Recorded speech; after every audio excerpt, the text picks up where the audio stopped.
Democrats have a whole lot of work to do. And they need to stop just saying the economy is great.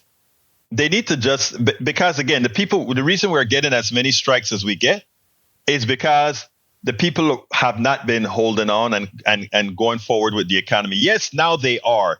The inflation at 3-point-something%, the wage growth at 4%. But that is not consistent. It's not consistent. What Democrats have to do, first of all, is acknowledge the pain of the average American persons caused by supply side economics.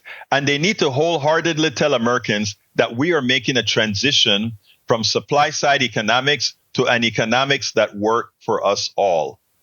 And that economics starts by taxing the wealthy for all the tax that they forwent, for all the theft that they've gotten by getting tax cuts and then loaning us back the money they got as tax cuts, and more. So anyway, I want you to listen to what this conversation with Stephanie Ruhle.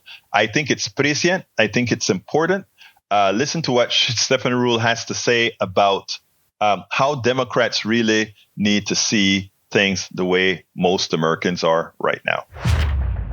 There are things in the economy, when I talk to my adult children, my kidults, they'll say, yeah, the economy on paper looks good, but rent is really too high. That's what we're all living for to a house. And your kids are right. And Michael is touching on something that is so important about the economy, and it's something Democrats are missing. The economy has had an extraordinary recovery since COVID. It is great that we are not in recession. It is great that inflation is not running as hot as it was. However, Democrats just keep saying the economy is great, but it's okay to also say people don't feel great. Right. Because if you walk out of here and you want to go get a bacon, egg, and cheese, it's not $5, it's $10. Right? If you want to go get a pizza that was $16, it's $22. And we're in September. People are getting their credit card bills from the vacation they took this summer. Yeah. And it's twice as much as it was. So at the very least, Democrats need to narrow this gap and acknowledge that inflation isn't running higher, but prices have not gone down. Right. And gas prices are going up. So both things can be true, that we've had a really good recovery, but things still don't feel good. And you have to reconcile those. Yeah. But wages, I mean, this is all about wages going up. So I do think there is a middle ground here, and we're seeing that these union bargains are really, But and by the way, accept if wages go up, there is a chance, whether it's fair or not, that prices are going to go up. And by the way, the unions are at sort of record popularity, I think, because of that, because people like, who's fighting for me? All right. So what Democrats need to do right now is point out why the pain that those who are feeling pain are feeling. Because like yesterday I said, remember what median income means? Median wage gains, average wage gains, and average wage gains and average income means. We need to know what that means. That means that there are a lot of people on the other side of that as well. And what we have to be is broad-based, because that's the kind of election we win, a broad-based election.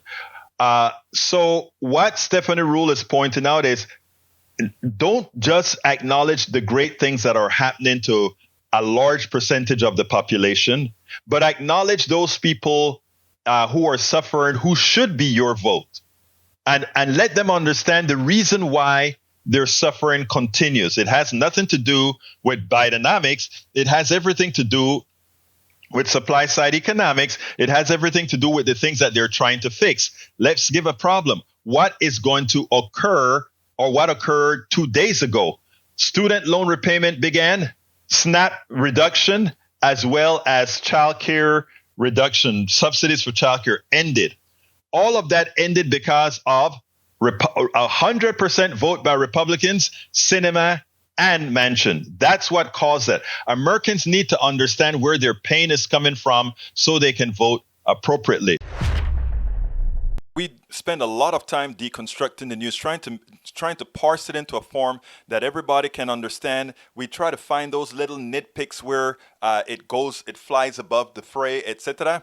If you really like these videos that we do, I want to ask a big favor. Please go ahead. Number one, subscribe to our channel. And number two, please join if you can. Thank you so kindly for watching. Keep watching. Please remember to share. We must populate the entire internet with our progressive message, a message that we know is what most Americans say that they want. So help us, please join.